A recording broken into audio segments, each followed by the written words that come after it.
Early eighties میں دوسرے لوگوں کے علاوہ میرے قریب ترین جو دوست تھے وہ مرحوم احمد فراز تھے.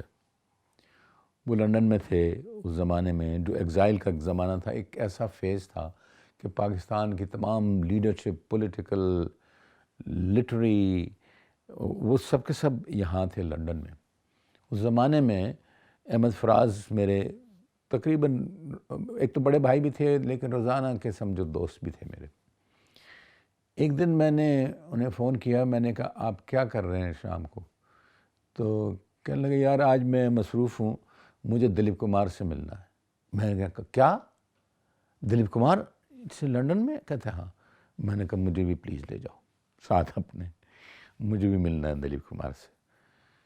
انہوں نے کہا یار بات یہ ہے، تھوڑی مشکل میں پھنس گئے.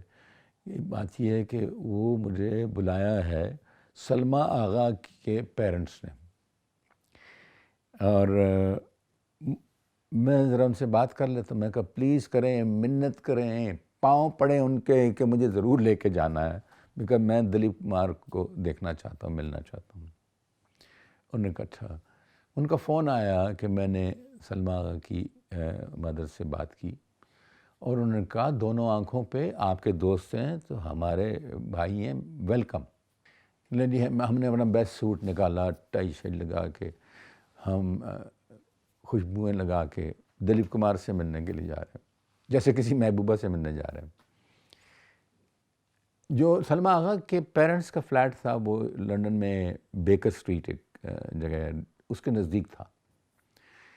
تو میں اور احمد فراز اکٹھے وہاں گئے.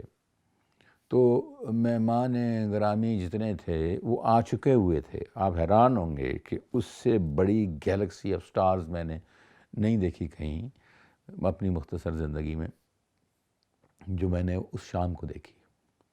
ایک تو یہ تھا کہ سلمیٰ آغا کے والد لیاقت گل اور ان کی بیگم جو تھیں، فلیٹ ان کا کافی بڑا تھا، 3 بیڈ روم کا بہت بڑا اس کا لاؤنج تھا.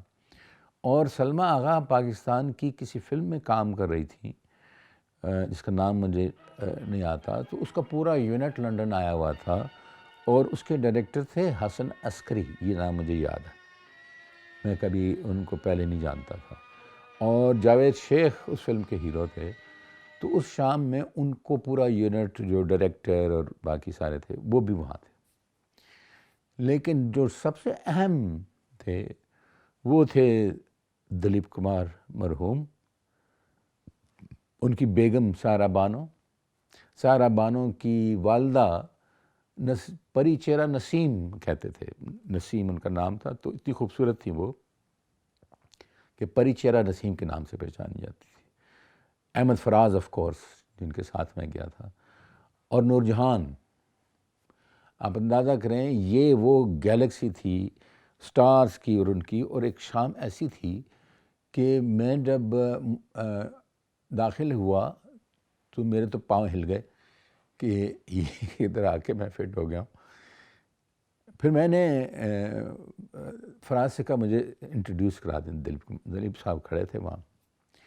تو احمد فراز سیدھے مجھے لے گئے اور انہوں نے کہا کہ یوسف بھائی یہ میرے چھوٹے بھائیوں کی طرح، یہ پشاور سے ہیں. پشاور کا نام سنتے ہی انہوں نے مجھے وہ جپھی ڈالی، جپھی جو صحیح معنوں میں ہم کہتے ہیں لٹرلی، اور تھوڑے سے فربا تھے تو مکمل محسوس ہوا. اور انہوں نے میرا ہاتھ پکڑ لیا، ہاتھ چھوڑ نہیں رہے تھے، اور اسٹریٹ اوے ہندکو زبان میں بات کرنی شروع کی. وہ ہندکو وہ بولتے تھے جو ہمارے بزرگ بولتے تھے. ہماری ہندکو میں اپنی لائف میں پنجابی کا مکس ہو گیا تھا. تو وہ لیکن دلیپ کمار کی ساری زندگی ہندکو، ٹھیٹھ ہندکو رہی جو پشاور شہر کی تھی. اینی ایونٹ وہ ہم گپ شپ لگاتے رہے.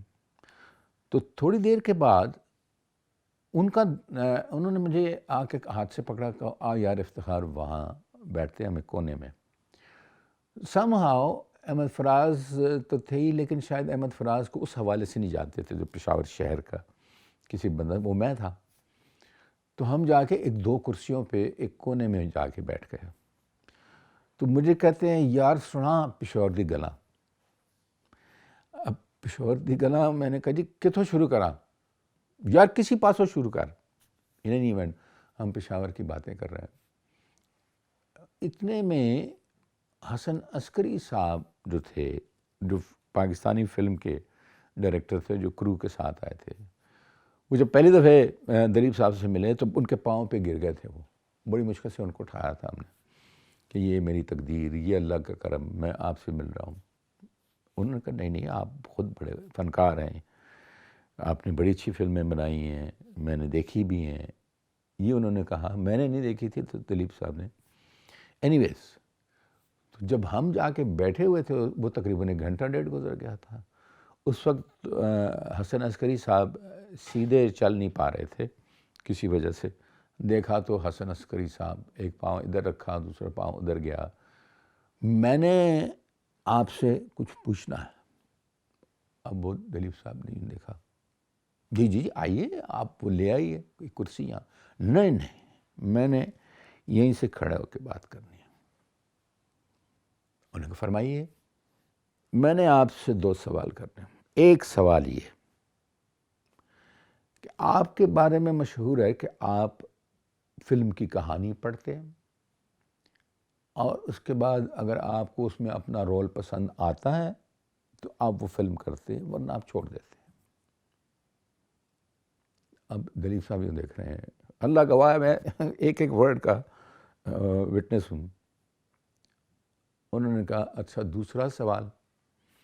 انہوں نے کہا جی دوسرا سوال یہ ہے کہ آپ سنا ہے، پہلا بھی سنا ہے، یہ بھی سنا ہے کہ آپ ڈائریکٹر کے کام میں انٹرفیئر کرتے ہیں۔ انہوں نے کہا اب تو آپ ضرور کرسی لے کے آئیں، یہاں بیٹھے میں آپ کو بتاتا ہوں۔ تو وہ لے آئے کرسی، اور اس پہ وہ ڈھیر ہو گئے۔ تو دلیپ نے کہا آپ کی پہلی بات جو ہے یہ بالکل درست ہے، میں بغیر کہانی پڑھے میں نے کبھی بھی کوئی فلم سائن نہیں کی۔ لیکن میں کیوں پڑھتا تھا کہانی؟ اس لیے نہیں کہ میں اپنا رول دیکھتا تھا کیا ہے، میں یہ دیکھتا تھا کہ جو کیریکٹر ہے، جو لیڈ کیریکٹر ہے، جو مجھے کرنے کو کہہ رہے ہیں، کیا یہ میں کر سکتا ہوں، میں اس کو جسٹیفائی کر سکتا ہوں کہ نہیں۔ اور جو میں نہیں کر سکتا تھا سچے دل سے، وہ کہانیاں میں نے واپس کر دی تھیں۔ اب میں آپ کو وہ گنواتا ہوں جو میں نے واپس کی، اور کیسے وہ سپر ہٹ ہوئی، اور کن کن لوگوں نے کی۔ ان میں بھارت بھوشن، فلاں انہوں نے نام گنوائے فلموں کے جو سپر ہٹ تھیں، اور انہوں نے کہا میں آج تک ان کو سلام کرتا ہوں کہ انہوں نے وہ کیریکٹر کیا جو میں نہیں کر سکتا تھا۔ دوسرا جو آپ کا سوال تھا کہ میں ڈائریکٹرز کے کام میں انٹرفیئر کرتا ہوں، تو حسن عسکری صاحب میں آپ کو عرض کروں کہ میں نے جن ڈائریکٹرز کے ساتھ کام کیا، جیسے بمل رائے، محبوب خان، اور اس طرح کے وہ جو اپنی ذات میں لیجنڈ تھے، جب وہ ہمیں ڈائریکٹ کرتے تھے، مجھے ڈائریکٹ کرتے تھے، تو ایک انسٹیٹیوشن تھے، اور مجھے سوال ہی نہیں پیدا ہوتا تھا کہ میں ان سے پوچھوں کبھی کہ آپ مجھ سے کیا کروا رہے ہیں۔ اگر خدا نہ خواستہ حسن عسکری صاحب کبھی زندگی میں مجھے آپ کی فلم میں کام کرنا پڑا، اور آپ مجھے کہیں کہ یہ آپ اس ونڈو سے یوں مڑ کے کہیں کہ یہ کیا کہا تم نے، اور اس کے لیے آپ مجھے دروازے کے باہر لا کے کھڑا کر دیں کہ آپ چلتے ہوئے یہ کہیں، تو پھر میں آپ سے ضرور عرض کروں گا کہ خدا کے لیے آپ کیا کہہ رہے ہیں، یہ تم مجھ سے کیا کہہ رہی ہو، یہ کہنے کے لیے میں اتنا لمبا سفر کروں، تو میں تو کھڑے کھڑے کہہ سکتا ہوں۔ تو اگر معذرت کے ساتھ بھئی آخری فقرہ تھا، اس کے بعد وہ صاحب جو تھے وہاں سے اٹھ کے مشکل سے اور چل پڑے، اور ہماری گفتگو پھر جاری رہی، بعد میں کسی وقت میں بتاؤں گا۔